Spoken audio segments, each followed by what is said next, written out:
Hi, this is Stephanie Scott from Virginia Beach. And this is Gary Brittingham from Virginia Beach. Welcome to our visit to the Virginia General Assembly. I'm Pat Weekland, and I'm with Virginia Voters for Animal Welfare. We drove up from Virginia Beach to try to arrive at Richmond about 8 o'clock. Even though some of the meetings started at 7:30, our visit was just going to be meeting with Pat and learning the ropes on how to get around the General Assembly. We found parking very close to the building we needed to get into. Next stop was going through the metal detector, which was a breeze.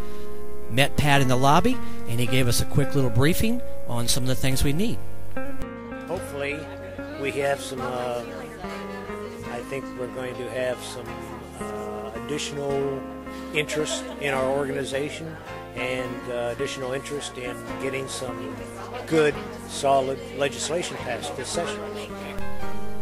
One of the first things that Pat suggested we do was to get our hands on a couple of the brochures laying around. This first one is called Who's My Delegate? And if you don't know, you can open up to a map, find yourself in there, and then locate the district number, find your delegate that way.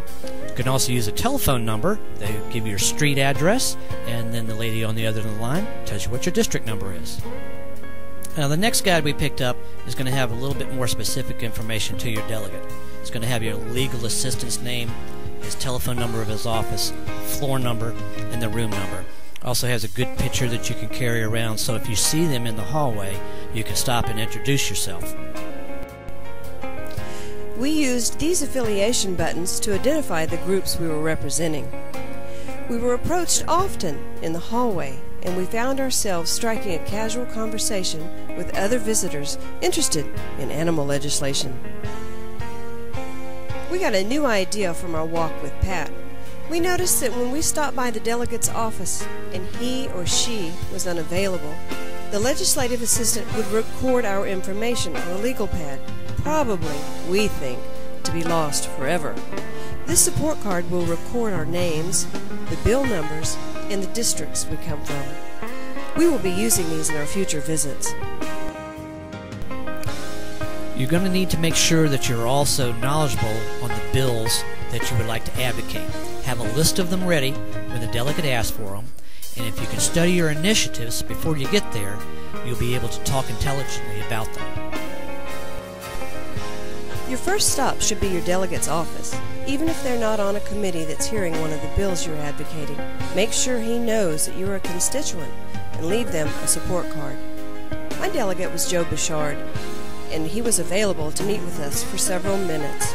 I gave him a list of the bills that I requested he support and spoke with him on the reasons why companion animals need his support. I also inquired about his family and his pets. Always ask about their animals and make a mental note for the future. My next visit will surely include homemade organic dog biscuits.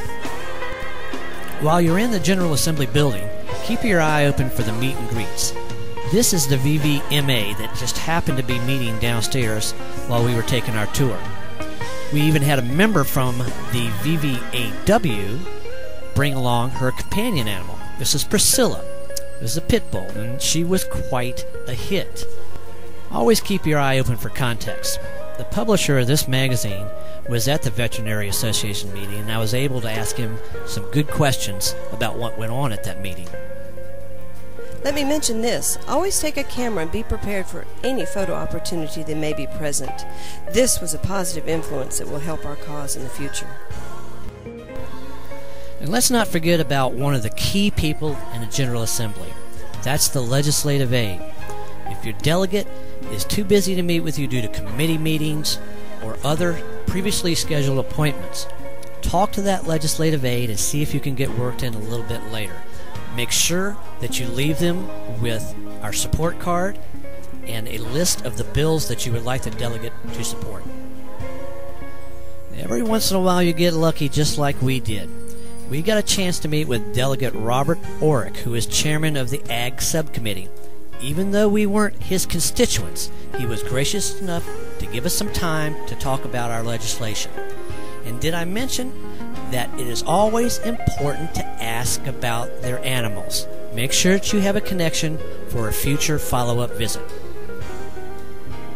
We hope you have realized how easy it is to walk and work the floors of the Virginia General Assembly. Did you think all of this was as intimidating as we did? Well, after meeting with Pat and learning the ropes, we are excited to go back next week, and the week after that, and the week after that. It's just plain fun, and believe it or not, there really isn't a mob of people there. You see some Girl Scouts, some war veterans, some senior citizens, and we couldn't even begin to count the folks from the Automobile Dealers Association. Boy, do we learn a lot from observing them. The whole process is much less intimidating than we thought. You literally just walk in and see a delegate. It's that easy. Make sure you've read a bit about and understand the legislative process. Even the most basic understanding of the process will help you effectively express your ideas. And last, I'd like to thank Pat Weekland and Don Marrow from the VVAW. If you have any more questions about visiting the Virginia General Assembly, please head to our website.